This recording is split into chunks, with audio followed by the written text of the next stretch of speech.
Est-ce que vous connaissez la communication non violente? Et si oui, est-ce que vous l'appliquez réellement dans votre quotidien?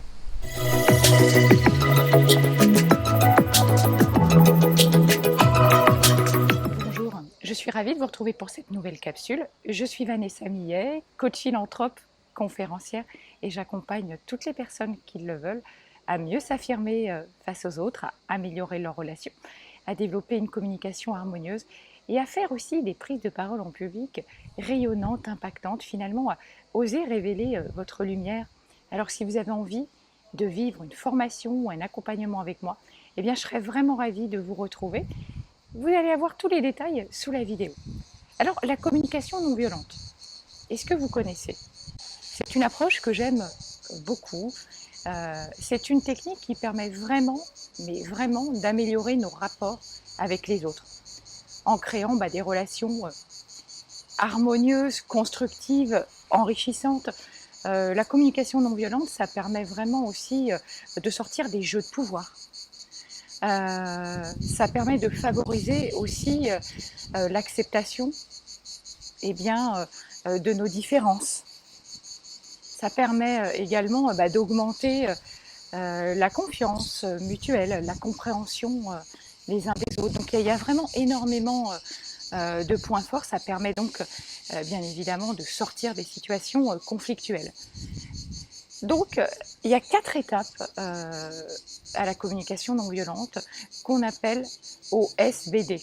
O comme observation, B comme sentiment, B comme besoin, D comme demande. Alors la première étape, qui est donc l'observation, c'est de se dire, ok, quels sont les faits? J'observe ce qui se passe,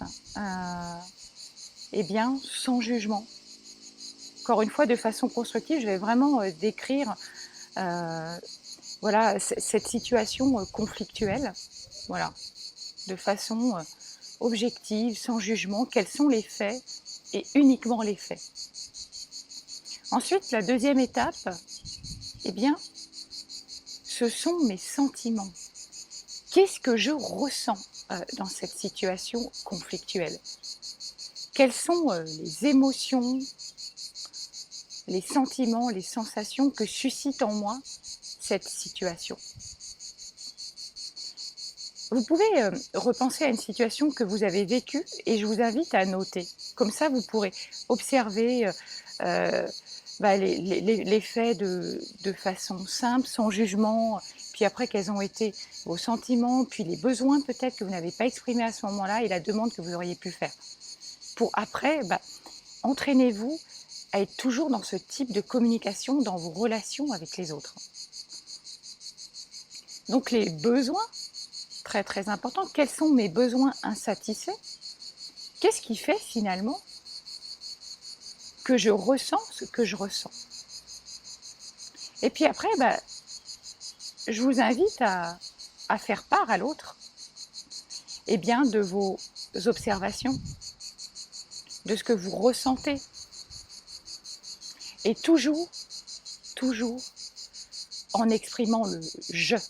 Vous vous exprimez en « je ». Donc faites part de vos sentiments, de ce que vous ressentez. Faites part de vos besoins également. Et vous parlez en termes de « je ». Vous parlez de ce que vous vivez vous à l'intérieur, de ce que vous ressentez, de ce qui est important pour vous. Puis ensuite, vous interrogez l'autre et vous lui demandez « mais qu'est-ce qui se passe pour toi? Comment tu ressens les choses? Qu'est-ce que tu vis? Qu'est-ce qui est important pour toi? Quels sont tes besoins ?» Et vous accueillez les propos de l'autre avec bienveillance. Faites preuve d'empathie, vous l'écoutez vraiment. Et puis la 4e étape, c'est la demande. Voilà, vous allez faire une demande simple et réalisable, où vous allez proposer une solution qui tienne compte des besoins, vos besoins, celui de l'autre en fait. Voilà, vous proposez une solution eh bien, qui tiennent compte des besoins exprimés de part et d'autre. Voilà. Comment pourrait-on faire pour faire ceci ou cela? Que penses-tu de? Que dirais-tu si la prochaine fois, blablabla. Je vous assure que cette technique toute simple, elle peut vraiment, mais vraiment métamorphoser vos rapports avec les autres. Mais entraînez-vous à l'utiliser dans votre quotidien.